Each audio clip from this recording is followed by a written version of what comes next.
Magandang araw po sa inyo lahat. Welcome po sa panibagong video natin dito sa Makapili TV. Ngayon ito, pagkwentuhan lang po natin itong pag-iyak ni Senator Bato de la Rosa nung napatrasik. Pero sabi nga nila, nag-resign daw itong si dating Senate President Mig Zubiri.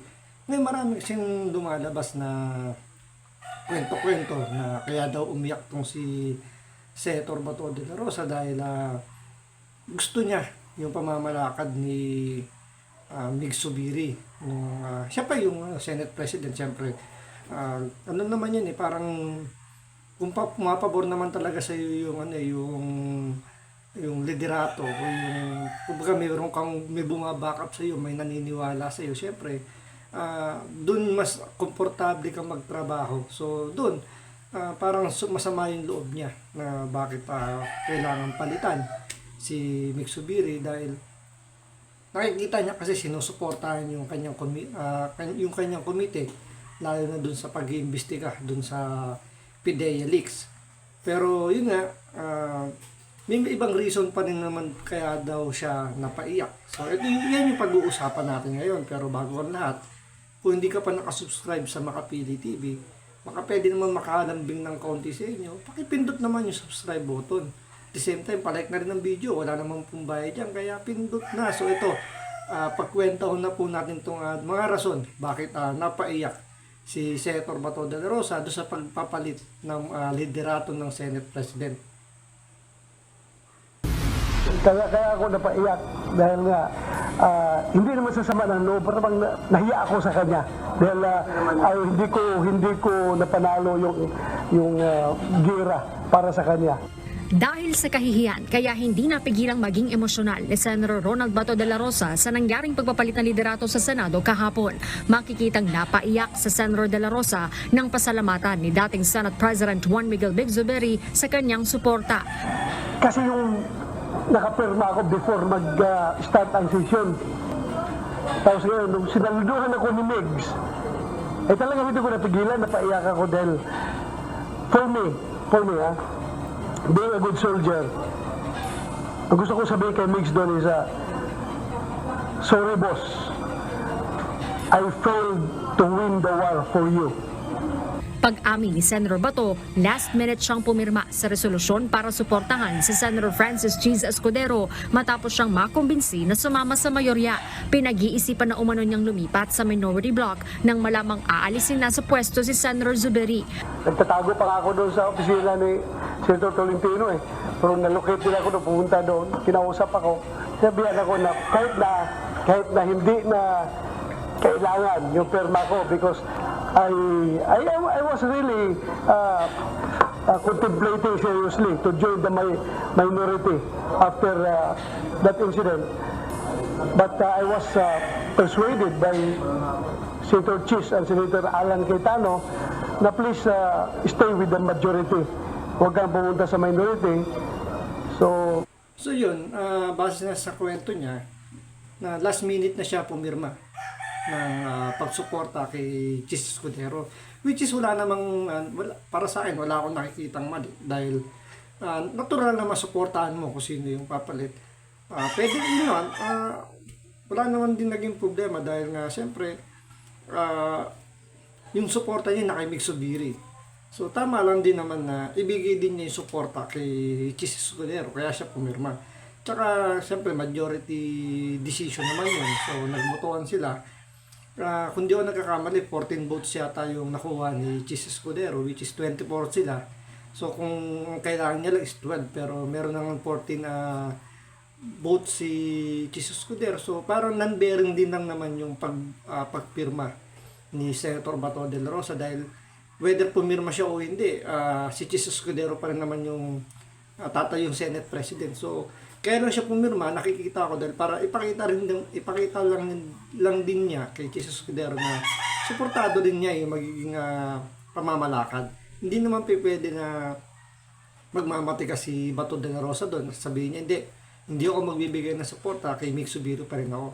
Siyempre, respeto na rin sa mga kasama niyan. Total, matagal na rin naman si Cheese Escudero dyan. Masabi natin isa sa mga ano na rin dyan, mga institusyon na.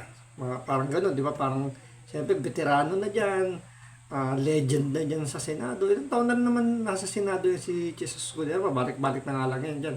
So, siyempre, bilang respeto lang din naman ni Senator Bato dahil may tuturing pa rin naman nating bagito itong si Senator Bato. Siyempre, nakakailan term pa lang ba siya? Diba? So, siyempre, kailangan niya suportahan.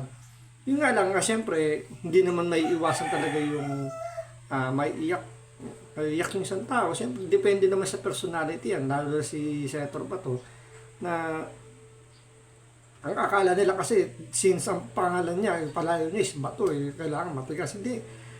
Personality ni Senator Bato, talagang very emotional siya. Emotional lang siyang tao, mababaw yung luha. So, talagang na-appreciate niya lang kasi yung tulong o yung mga suportang binibigay ni Mig Zubiri. Kasi nagsimula lang naman itong ugong na papalitan na si Mig Zubiri nung inumpisahan ni Senator Bato yung PDEA-Leaks. Kasi maraming senador ang gusto nang ipatigil yung investigasyon na yan, gawa nga ng feeling nila or sa kanilang pag-iimbestiga nagsisinungaling lang daw itong si Morales tungkol dun sa sinasabi niyang gumagamit nga daw or involved si Bongbong Marcos sa pinagbabawal na droga. So, nagsalita rin naman yung presidente natin, si Bongbong Marcos, na sinabi nga niya na sinungaling nga daw si Morales. So, yun din yung naging statement ng ibang senador, kaya gusto nila ipatigil. Kaso, ito nga si Senator Bato de la Rosa, gusto niya pang hukayin yung issue na yan kasi bakit magkakaroon ng ganyang klaseng issue kung wala namang kung walang batayan. Or kung meron man, ano yung motibo ni Morales, bakit kailangan niya ilabas yan? Dahil dinadawit din naman ni Maharlika yung pangalan ni Senator Bato na sinasabi nga baka nga nabayaran na siya ni Lisa Marcos, kaya hindi daw ganun ka-intense yung paghawak niya sa committee niya, yung pag-imbestiga dyan sa PDEA-Leaks. Kaya yun yung siguro naging motivation ni Senator Bato de la Rosa, kaya pinupursin niya ituloy yung investigasyon. Kaso nga, dahil nga nagsalita nga si BBM na sinungaling yung si Morales, at yun din yung statement ng ibang senador, gusto na ipatigil. Kaya nga, siguro humingi ng payo itong si Bato de la Rosa kay Mig Zubiri, at sinabi siguro ni Zubiri na nasuportado niya yung pamamalakad niya tungkol doon sa PDEA-Leaks. Yun, napag-initan si Mig Zubiri dahil hindi siya sumunod sa utos ng nasa Malacanang or kung sino man yung nagdidikta patungkol dyan sa hearing na yan. Yun, tinanggal siya. So, malamang matatapos na yung hearing ni Bato de la Rosa sa PDEA-Leaks. Depende na lang yan ngayon sa Senate President. Ngayon, yun ang titingnan natin. Kasi kung sinasabi rin naman nila na may kumpas daw ng Malacanang yung pagpapalit, pero ang balita natin, hindi si Escudero yung bet ng Malacanang o nung kumukumpas doon na maging Senate President. Ang plano yata nila, or ang gusto yata nila dapat is si Jinggoy. Yung nga lang, naiba yung plano. So, tingnan natin kung ano yung magiging, kung paano hahawakan ni Chis Escudero yung komite. Since nagkaroon na naman ng reshuffle kasi dyan sa sa Senado. So, iba-iba yan naman yung hahawak ng mga chairmanship. So, kung matatanggal si Bato de la Rosa doon sa paghawak niya sa PDEA-Leaks, malamang itigil na yung hearing na yan. So, yun yung isa sa kinalulungkot ni Senator Bato de la Rosa. Kaya siguro, naging emotional siya nung time na umalis na or pinaalis na si Mig Zubiri bilang Senate President. Sumama ka na lang dito sa majority. Pag-amin pa ni Senador de la Rosa, sumunod lamang umano siya sa boto ng mga kapartido sa PDP na sina Senators Francis Tolentino at Christopher Bongo na parehong sumuporta kay Senator Escudero. Silang dalawa talaga ay nag-decide na sumuporta kay Senator Chis Escudero. Ayaw ko sana. Pero yun nga, may usapan kami na obligadong sumama. Hindi na umano nasabi ni Senador De La Rosa kay Senador Zubiri ang desisyon niya bago magsimula ang sesyon kahapon. Sa sesyon ngayong araw, makikitang nilapitan ni Senador De La Rosa sa Senador Zubiri sa plenaryo. Pagsiwalat naman ni Senador Zubiri, nagulat siya sa inamin ni Senador Bato. Hindi ko mag-gets, hindi ko talaga maiisip, hindi ko talaga mag-grasp yung pangyayari niya. Pero nag-usap At least alam niya na dinipensahan ko siya bilang So ito binibigyan pa nga ito ng ng ibang kahulugan yung sinabi ni Bato de la Rosa, ipag-amin nga niya na sinasabi nga ng iba na sumama nga daw yung loob nito ni Mig Zubiri kay Bato dahil nga nalaman niya or umamin si Senator Bato na pumirma siya dun sa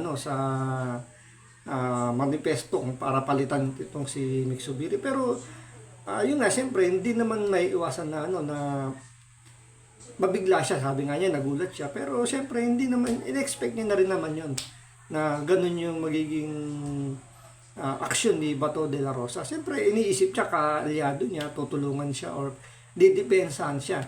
Pero siyempre, kung titingnan niya yung numbers nung mga bumoto, is, majority decision na. So, alam niya, non-bearing lang yung pagpirma ni Senator Bato doon. At the same time, yun nga, hinikayat din naman siya, sabi nga ni Bato, ni Senator Tolentino at ni Senator Bongo, na suportahan na lang si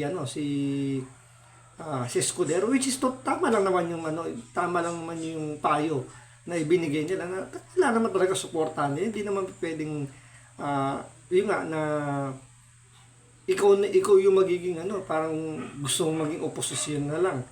Siyempre, kung sa umpisa, siyempre, titingnan mo muna kung paano ba gumalaw yung Senate President, yung uupo ngayon. So, kailangan pag-aralan mo rin, hindi kagad yung, hindi pa nga umuupo, hindi pa nagsisimula, kukontra ka na kagad. So, yun lang naman yung punto dito ni Senator Bato de la Rosa. At yun din naman yung sinasabi rin naman ni Mig Zubiri, na hindi naman totoo yung sinasabi nila na sumamaraw yung loob ni Mig Zubiri kay Bato dahil umamin na pumirma siya. Hindi. Lang, siyempre, andun na talaga yung magugulat ka lang na, siyempre, biruan pa rin yan, kakaroon pa rin ng biro niyan. So, mag-uusap din naman yan. So, hindi na yan pinipersonal nila yan kasi normal na sa Senado yung ganyan, yung nagkakaroon ng botohan. Andyan, kaya nga, di ba, nagliligawan yung mga yan na makakuha ng suporta. So, wala namang wala namang personalan yung mga yan. So, lahat naman yan, nakukuha naman nila sa magandang usapan kasi sila rin naman magkikita dyan Tandaan nyo, 24 lang sila dyan. Isa lang opisina nila, isa lang yung plenary hall nila. Halos yung iba dyan magkakatabi pa ng opisina. So, hindi na yan. Yung iba nga, di ba? Tulad ni Rapi Tulfo na nag-walk out ng committee hearing ni Senator Bato.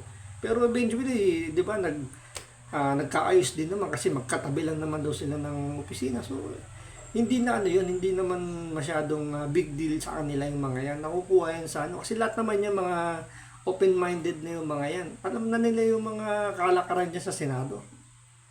isang chairman ng committee. At dahil dyan, nagkaroon po ng sakripisyo, ako po yung sakripisyo dyan, na nawala po ako sa posisyon. Let's move on. Pero yun nga lang, hindi ko talaga maintindihan. I'm in shock. Before the Nakausap ko siya, session. sinabi ko sa kanya, bigyan niya ako ng pagkakataon. Hindi ko pa talaga